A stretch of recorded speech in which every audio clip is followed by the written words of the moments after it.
inyo, our Honorable Mayor Francisco Isko Moreno Domagos.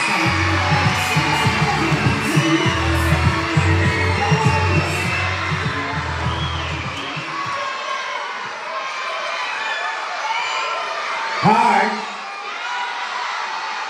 Hello. Good morning. Masasayahin ng mga mag-aaral ng Nakamula. To our teachers, non-teaching personnel, to our principal, and our superintendent, Superintendent Nueva, to the SPO family, to our barangay chairman, Kagawad, secretary, treasurer, barangay officials, at sa inyo mga magulang na nandito, kasama natin ang ating mga kapwa halal ng bayan. Andiyan dyan ang ating paborito, Ocean Edward Tan. At ang gwapong-gwapong may asin pa, Bolong C. At ang dating gwapo, bago na, napuyat lang. Because I remember it vividly when I was with your parents and your teacher last December of 2024. I was here with your principal during the Foundation Day or something like that na may event. Punta ko rito. Isa ang request sa akin ng mga teacher ninyo para sa inyong mga mag-aaral. Sabi nila, tuwing flag ceremony raw, umuhulas yung kanilang mga Natasha at Kim Chang-su. Sa init. At nababasa kapag umuulan.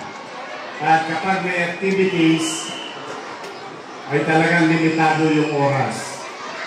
Because of your situation with your quadrangle. At tingnan nyo naman, bagong baklas. Ayun yung mga anay. So sabi ko, I made the commitment. Sabi ko sa mga teacher nyo, mga nanay, kay principal, doon ginawa ng Diyos na bigyan ako ng pagkakataon ng tao muli makapaglingkod. Aayusin ko ang quadrangle niya. Salamat naman sa Diyos. That was 2024, December. Pinalag tayo, binigyan tayo ng pagkakataon ng taong bayan. So, may utang ako sa Larandula. O ngayon, magbabayad na ako.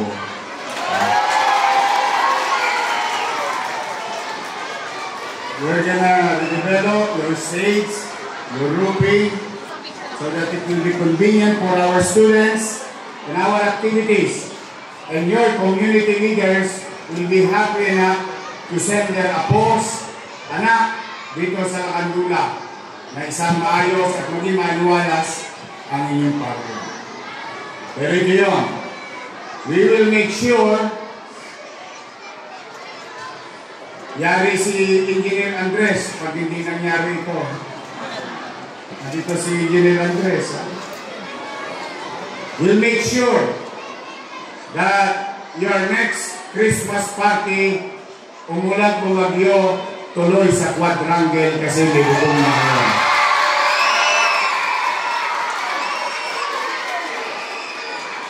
Gusto nyo ba na mabilis? Bibilisan natin. Partida pa yan. Wala pa tayong pera. Pero sabi ko nga, do your best and God will take care of the rest. Hindi ako nawawala ng pag-asa. Basta kilos lang tayo ng kilos. Tuloy-tuloy ang pangarap. tuloy-tuloy ang ambisyon, lagyan ng kilos, then may awan Diyos, darating ang tsapi. Akalain mo dumating na, o di magagawa natin yung bagay na pakikinabangan ng ating komunidad, particularly ng ating eskwela. Kaya mga bata, pwede ba mag-request? Pwede mag-request? Can you make Manila great again?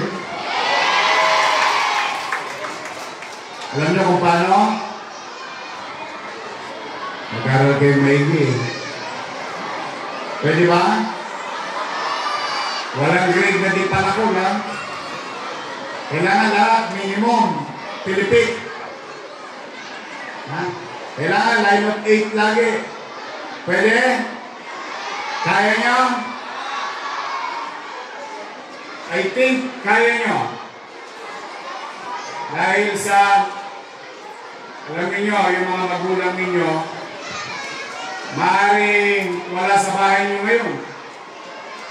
Nagtatrabaho, naghahanap buhay para maitawid kayo at mabigyan kayo ng magandang kinabukasan. Kaya ang may susukli natin sa ating sarili, sa ating guro, at sa ating magulang ay mag-aral ng mabuti. Can you do that? I believe you.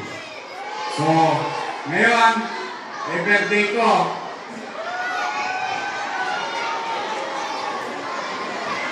Pag birthday, may handaan.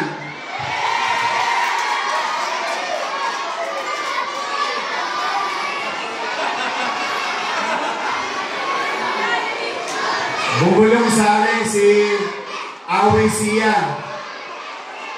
Sabi, bakit yung Torres lang daw ang may makdo?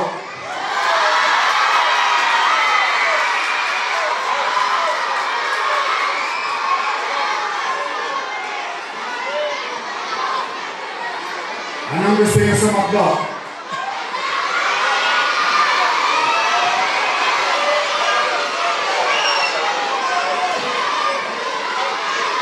Gusto niyo ba chicken or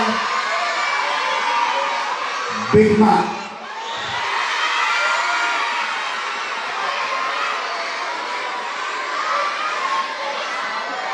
O bukas, gusto niyo Big Mac?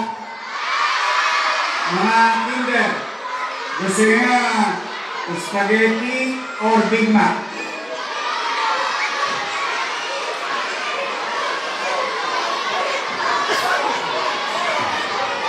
Kasama na teacher. Sige. Tomorrow, huwag na kayong humingi ng baon sa nanay nyo. Para makatipid naman ang magulang nyo. Nakakaya naman. Yung kapitbahay niyang Torres, tumawa sa akin. Sabi niya, Lucia, boss, baka naman. Wala yan to. Sabi ko kaya, may bibigay ka na. Gusto niyo talaga ng makdo? Talaga? Tomorrow, dadalan ko kayo ng Big Mac Makdo.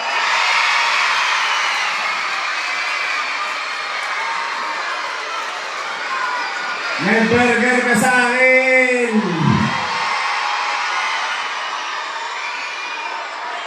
Pero anong request ko? Yun. Basta ako, magsisikap ako, kahit hirap-hirap tayo. Kahit natukod tayo sa gastusin. Pipilitin ko mabuti para makaraos at makatawid tayo sa pangangailangan ng mamamayan na serbisyo ng kanyang pamahalang lungsod. Kaya sa mga teacher, nadali nyo na isang buwan. Nakuha nyo na isang buwan. Di 6 na buwan na lang.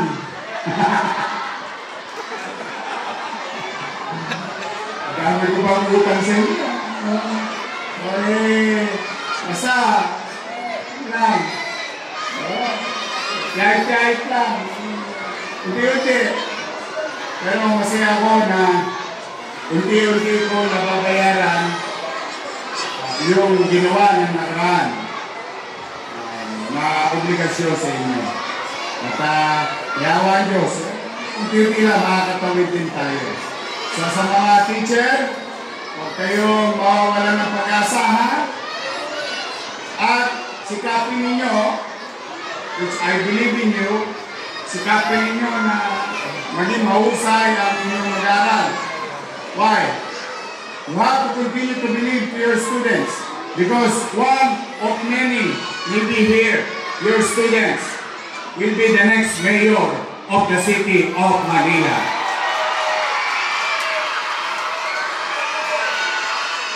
Sino gusto maging yorme?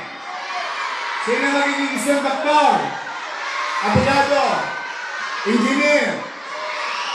Pero kayo magiging gawin niyo ang inyong asignatura, mag-review. Pag alas 10 ng gabi, anong gagawin? Huwag yung pasasakitin ang ulo ng inyong barangay official, ha? Pag alas 10 ng gabi, way una. Tiklop na lamesa. Ha? Magpahinga kayo, matulog ng maaga, gawin ang assignment, tapos mag-review. Pag may quiz, dapat, kung kaya perfectin ninyong lengthwise, saka 1/4 sheet. Ha? Yung long quiz, short quiz. Tapos maganda lagi sa periodical test. Meron ko bang periodical test nyo? Inaabangan ko lagi yun. Kasi kung hindi, makukulata ako naman nito. Pero, mga teacher, galing namin nyo. Maybe, mga bata, tandaan nyo ito, ha? I, your mayor, is a product of public education system. Tulungan Center, Rosauro Almario Elementary School, Tondo High School, full-blooded public school product. So kung nangyari sa akin ito, pwede rin mangyari sa inyo, mga bata. Mga guro, it happened to me, it can happen to your students. It's not impossible nowadays. Okay? I am no special. I'm just one of those ordinary kids or pupils of yours. So it can happen to them. You are now building future parents, future doctors, future professionals, or maybe elected officials. So hone them, guide them, and be patient to us. Kami mga bata, minsan makukulit lang talaga kami. Parang may mga senior namin. Pero we love you, teachers. We respect you as our teachers. That's how I feel when I was your pupil. So, sa inyong lahat, I'll see you on December. And tomorrow is McDo Day sa Laguna. Mag-ingat kayo. Pagpalain nawa kayo ng kung may kapal. Sabay-sabay tayo. Manila! God first!